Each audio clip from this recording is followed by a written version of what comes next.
నమో వాక్కమలాంబికేశ్వరేభ్యో నమ. శ్రీ గణేశ శారదా గురుభ్యో నమ. అఖిలాండకోటి బ్రహ్మాండ నాయకుడు, ఆది మధ్యాంతరహితుడు అయినటువంటి ఆ పరాత్పరుని దివ్య పాదపద్మములకు శిరస్సు తాటించి సాష్టాంగ దండ ప్రణామములు సమర్పిస్తూ భగవద్బంధువులందరికీ కూడా హృదయపూర్వక నమస్సుమాంజలుడు సమర్పిస్తున్నాను. మీ అందరికీ షణ్ముఖ శ్రీరాఘవ భక్తి ఛానల్కి స్వాగతం, సుస్వాగతం. నేను సూరిబాబు కందాళ. విష్ణు సహస్రనామ గాథావళిలో 34వ నామం గురించి ఈరోజు తెలుసుకుందామండి. ఓం ప్రభవాయ నమః అన్న ఈ నామానికి రచయిత శ్రీ విఎస్ కరుణాకరన్ గారు రమణీయమూర్తి కమనీయ ప్రాదుర్భావం అని నామకరణం చేశారు. మరి కథలోకి ప్రవేశిద్దామండి. ప్రస్తుతం ఆళ్వారు తిరునగరిగా పిలువబడుతున్న తిరుక్కురుక్కురు ప్రదేశంలో నమ్మాళ్వారు వారు జన్మించారు. ఆదినాథ పెరుమాళ్లవారి గుడి ఉత్తర ప్రాకారంలోని ఒక విశాలమైన చింత చెట్టు 4 చెరువులా వ్యాపించిన పవిత్ర స్థలం అది. అక్కడి ప్రముఖుడి పుత్రుడు మారన్ పుట్టడమే దైవనామస్మరణ చేస్తూ సంకీర్తనలు గానం చేస్తూ పుట్టిన ఆ బాలుడిలో 1, 2 కాదు, ఎన్నో విశిష్టమైన గుణాలున్నాయి. పురిటికందుగా ఏడవనూ లేదు, పెరిగి ఆహారం తిననూ లేదు. విశాలమైన ఆ చింత చెట్టు త్వరలోనే ఉంటూ కేవలం హరినామ స్మరణమే చేసేవాడు. ఆ బాలుని నోటి నుండి ఆశువుగా వచ్చిన ప్రతి కవితను మధుర కవి ఆళ్వార్ల వారు రాసేవారు. అదే తిరువాయిమోళిగా పేరు పొందిన గ్రంథరాజం. ఇందులోని 555 పాసురాలను బాలుడు గానం చేయగా మధుర కవి గారు రాసి పదిలపరిచారు. 556వ పాసురంలోని మొదటి మాట పిరిందవరం అన్నది ఉచ్చరించగానే ఆ బాలుడు స్పృహ తప్పి పడిపోయాడు.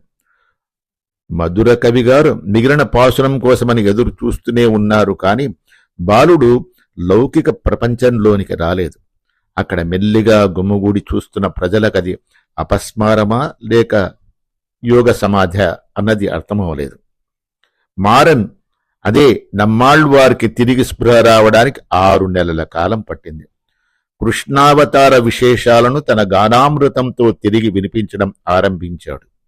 మనోనేత్రంతో శ్రీకృష్ణ జనన ఘట్టాన్ని వీక్షించిన నమ్మాళ్వారుల వారికి ఈ ప్రపంచంలోని సంబంధాలన్నీ తెగిపోయాయని అర్థమవుతోంది. అందుకే మనం కూడా ఆ దివ్య మంగళ స్వరూపుడైన లోకరక్షకుడి ఆవిర్భావ సన్నివేశాన్ని తలుచుకుని పులకించుదాం. కంసుడి ఎంతటి క్రూరుడైనా తన చెల్లెలు దేవకీదేవిని మాత్రం ప్రాణప్రదంగా ప్రేమించేవాడు. అందుకే వివాహమైన తరువాత చెల్లెలు దేవకిని పెళ్లికొడుకు వసుదేవుని రథంలో కూర్చుండబెట్టుకొని స్వయంగా రథాన్ని నడుపుతూ అత్తవారింటికి సాగనంపడానికి బయలుదేరాడు. సంతోషంగా వెడుతూ ఉండగా ఆకాశవాణి పిడుగులా గర్జించింది. ఓయి మూర్ఖుడా, ఎవరినైతే నువ్వు ఎంతో ప్రేమాభిమానాలతో పెళ్లి చేసి అత్తవారింటికి సాగనంపుతున్నావో ఆమె అష్టమ సంతానమే నీ పాలిట మృత్యువు అని తెలుసుకో. అంతే. దేవకి పట్ల కంసుడి ఆప్యాయత అంతా కరిగిపోయి దాని స్థానంలో భయం ప్రవేశించింది. మృత్యువును తప్పించుకొని చిరకాలం బతకాలన్న తీవ్రమైన కోరికతో చర్రున కత్తి తీసి కొత్త పెళ్లి కూతురు అని కూడా దయ జాలి చూపక కంసుడు దేవకిని చంపడానికి ఉద్యుక్తుడయ్యారు. ఆమె భర్త వసుదేవుడు కంసుడి చేతులు పట్టుకుని దేవకి జీవితాన్ని కాపాడమని 1000 విధాల ప్రాధేయపడ్డాడు. బావా, ఆకాశవాణి కథనం ప్రకారం నీకు మా సంతానం వలన మృత్యుభయం, కాని మా వలన కాదు కదా.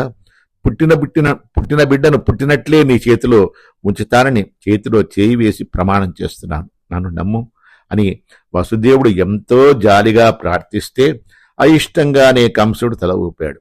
అయితే నారద మహర్షి సలహాను అనుసరించి ఆ దంపతుల్ని కారాగారంలో సంకెళ్లతో బంధించాడు.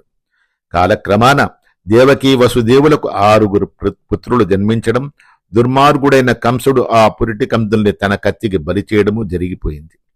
ఏడోసారి దేవకి గర్భస్థ పిండాన్ని మాత్రం భగవంతుని ఆజ్ఞానుసారం దేవకి గర్భంలో నుండి తీసి గోకులంలోని రోహిణి గర్భంలో ప్రవేశపెట్టడం, ఆ పైన రోహిణికి బలరాముడు జన్మించడం జరిగింది. ఇటు కంసుని ఆందోళన పెరిగింది. అష్టమ గర్భమే తన పాలిట మృత్యువు కదా. దేవకి 8వసారి గర్భవతి అయింది. ఆమె సుకృతం వలన సాక్షాత్తు శ్రీమన్నారాయణుడే ఆమె గర్భంలోకి ప్రవేశించాడు. అందుకే దేవకీదేవి వదనం అపూర్వమైన తేజస్సుతో వెలిగిపోతోంది.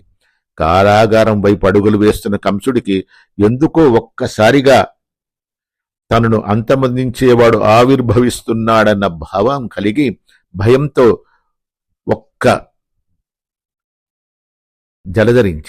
ఒళ్ళు జలధరించింది. తిరిగి అతను మనస్సులో ఈ దేవకని హతమార్చితే నన్ను రాక్షస భావము కలిగింది. బహుశా దేవకి గర్భంలో రూపుదిద్దుకుంటున్న శ్రీమన్నారాయణుడే సద్బుద్ధిని ప్రసాదించాడేమో మరి. ఆ ఆలోచనని విరమించుకున్నాడు. ఈ చేతులతో నిండు గర్భిణిని చంపానన్న నింద నేనెందుకు మోయాలి అనుకుని మరలిపోయాడు. శ్రావణమాసం కృష్ణపక్షం అష్టమి తిథి నాటి రాత్రి ఆకాశమంతా కారు మబ్బులు కమ్మి గాఢాంధకారం అలుముకుంది. చిరుజల్లు కురుస్తోంది. అంతటా నిశ్శబ్దం. చంద్రుడు మబ్బుల వెనుక దాక్కున్నాడు. కారాగారంలో ఉన్న దేవకి ఒక్కసారి ఆకాశమంతా వెలుగుపరుచుకున్నట్లు గమనించి ఆశ్చర్యపడింది. అక్కడ చేతులు జోడించి నిల్చున్న శివునితో పాటు బ్రహ్మాది దేవతలను చూసి మరింత ఆశ్చర్యపోయింది. దేవతలందరూ కలిసి ఈ భూమిపైన శిశువుగా అవతరించబోతున్న భగవంతుని గుణగణాలను దివ్యగానం చేశారు. దేవకీ వసుదేవుల అదృష్టాన్ని పొగిడారు. దైవ సంకీర్తనం చేసి దేవతలంతా అదృశ్యమయ్యాక ఆకాశంలో చంద్రోదయమైంది. ఇటు దేవకీదేవి గర్భాన బాలచంద్రోదయము అయింది. పుట్టిన శిశువు 4 చేతులతో, శంఖ చక్రాలతో, వంటిపైన దివ్య ఆభరణాలతో, వక్షస్థలంపైన లక్ష్మీదేవితో దర్శనమిచ్చాడు. ఆ శిశువు నాభి కమలంలో మరో శిశువుగా వేదాలను వల్లిస్తున్న బ్రహ్మదేవుడు గోచరించాడు. ఒంటిపైన పీతాంబరంతో పాటు కాళ్లకు బంగారు పాదరక్షలు ఉన్నాయి. అప్పుడే పుట్టిన ఈ శిశువు తన తండ్రి వసుదేవుడిని శృంఖలాల నుండి బంధ విముక్తుడిని గావించాడు. దైవ మహిమ వలన కారాగారమంతటా వింత కాంతులు పరుచుకున్నాయి. రమణీయమైన లోకోత్తరమైన లోకేశుడి జననం ఈ లోకంలో జరిగింది. కంసుడి భయానికి దేవకి, అయ్యో, నీవు తక్కిన శిశువుల్లాగే ఎందుకు జన్మించలేదయ్యా అని విచారించింది. అంతలో మరో అద్భుతం. అప్పుడే పుట్టిన ఆ పురిటికందు నోటి వెంట స్పష్టమైన పలుకు వెలబడింది. శంఖ చక్రాలను ధరించిన ఆ చేతులను ఉపసంహరించుకుంటానని తల్లికి అభయం ఇస్తూ తన ఈ ప్రత్యేక రూపాన్ని తగిన సమయం వచ్చే వరకు వేరెవ్వరికీ చూపనని చెప్పి ఆమె భయ ఆందోళనను తొలగించాడు. అదే రాత్రి వసుదేవుడు ఆ శిశువుని భద్రంగా తీసుకుని పోయి గోకులంలో చేర్చడం జరిగింది. కారాగారం తలుపులు వాటంతట అవే తెరుచుకున్నాయి. పొంగి పొరలుతున్న యమునా నది పాయలుగా చీరి వసుదేవుడికి రావడానికి పోవడానికి దారిచ్చింది. ఈ రకమైన అద్భుతమైన సంఘటన మరెక్కడైనా జరిగిందా? మరి ఏ శిశువు జననాన్ని దేవతలు ఇలా కీర్తిస్తూ పాడడం జరిగిందా? మరి ఏ శిశువు ఇలా 4 చేతులతో దివ్యాభరణాలతో జన్మించినట్లు విన్నామా? ఏ శిశువు ఇలా జన్మించగానే అలా తల్లిదండ్రుల సంకెళ్లను తెగగొట్టి ఉద్ధృతమైన నదిలో నుండి నడిపించగలడు? కృష్ణ పరమాత్మ జన్మించినప్పుడు ప్రపంచమంతా ఆనంద పారవశ్యాలలో మునిగిపోయింది. మునులు, ఋషులు దాదాపు మరిచిపోతున్నామనుకుంటున్న వేదాలను తిరిగి వల్లెవేయడం మొదలుపెట్టారు. 3 బారిన ప్రకృతి చిగురించింది. ఇలా జరగడం మరెన్నడైనా విన్నామా? పురాణాల్లో శిశుపాలుడు మాత్రమే ఇలా 4 చేతులతో 3 కళ్లతో పుట్టినట్లు రాసి ఉంది. అయితే అవసరం లేనప్పుడు వాటిని ఉపసంహరించుకోగలిగే శక్తి మాత్రం అతడికి లేదు. అతడిని చంపగలిగేవాడు మాత్రమే తన కరస్పర్శతో వాటిని మాయం చేయగలిగాడు. అయితే ఇప్పుడు అవతరించిన ఈ పురాణ పురుషుడు చెప్పింది అక్షర సత్యం. నా జన్మలు, నా పనులు అన్నీ కూడా శిష్య రక్షణకే. నా లీలలను అర్థం చేసుకున్నవాడే నా చరణాలను చేరగలడు. కర్మానుసారం లభించే పునర్జన్మల నుండి విముక్తి కాగలడు. నా లీలలను అర్థం చేసుకోగలిగేవాడే కర్మలన్నీ పటాపంచలవుతాయన్నది సత్యం. ఈ సత్య జ్ఞానమే అతడిని జనన మరణ చక్రం నుండి తప్పించగలదు. అందువలన భగవంతుడు ఎత్తిన ఈ జన్మ మనలను జన్మ బంధాల నుండి విముక్తులను చేసే విలక్షణ శక్తి కలది. ఆయన ఎత్తిన ఈ అవతారం చాలా విశేషమైనది, విలక్షణమైనది అని చెప్పవచ్చు. ఆయన సాధారణ మానవుల్లాగా కర్మలను అనుసరించి అవతరించలేదు. కేవలం దయ, కరుణ వలనే తన భక్తుల రక్షణార్థమై ఆయన ఉద్భవించేది. పంచభూతాలతో నిండిన ఈ ప్రపంచంలో అవతరించేటప్పుడు భగవంతుడు పాంచభౌతికమైన దేహాన్నే ధరిస్తాడు. వైకుంఠంలో మాత్రం ఆయన శుద్ధ సాత్విక స్వరూపుడు. తన భక్తులను రక్షించడానికే ఆయన ఇలా భూమిపైన అవతారాలను ఎత్తుతూ ఉంటాడు. అందుకే ఆయన పుట్టుక ప్రతిసారి ఒక విలక్షణతను కలిగి ఉంటుంది. దేశికుడి వారు వరదరాజ పంచాశతిలోని 26వ శ్లోకంలో ఈ విధమైన అవతారాల సారాన్ని, జన్మల రహస్యాలన్నీ పొందుపరిచారు. నమ్మళ్వారు వంటి గొప్ప జ్ఞానులు, అదృష్టవంతులు మాత్రమే ఇటువంటి పురాణ పురుషుడి రహస్యాలను గురించి తెలుసుకోగలిగే అవకాశం కలిగి ఉంటారు. ఆయనది లోకోత్తరమైన గుణం కనుకనే ఆయన అవతారాలు కూడా విలక్షణమైన గుణాలను కలిగి ఉంటాయన్నది నిజం. అందుకే ఆయన తక్కిన వారందరికన్నా భిన్నం. ఉదాహరణకి బుధుడి తండ్రి ఎవరో అతని జన్మ వలన తెలియలేదు. చంద్రుడు, గురుడు ఇద్దరిలో ఎవరి వలన తను జన్మించాడో తానే స్వయంగా చెప్పగలిగే శక్తిని కలిగి ఉన్నాడు. తల్లి తార మౌనంగానే ఉండిపోయింది. కారణం ఆమె శీలం గూర్చిన భయమే. శిశుబాలుడి జననము ఆశ్చర్యకరమే. అలాగే కుమారస్వామి జన్మ కూడా.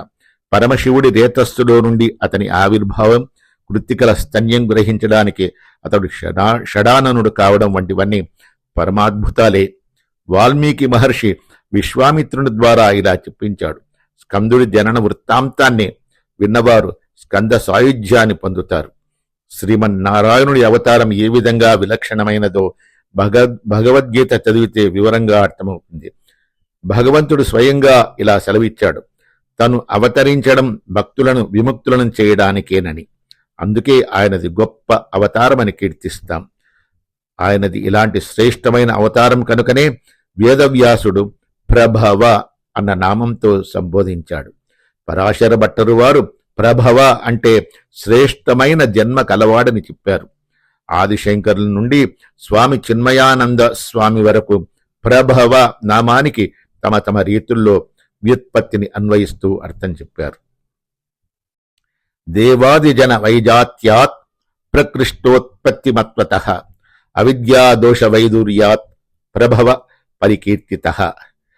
నిరుక్తిలో ప్రభవ నామాన్ని ఇలా నిర్వచించడమైంది.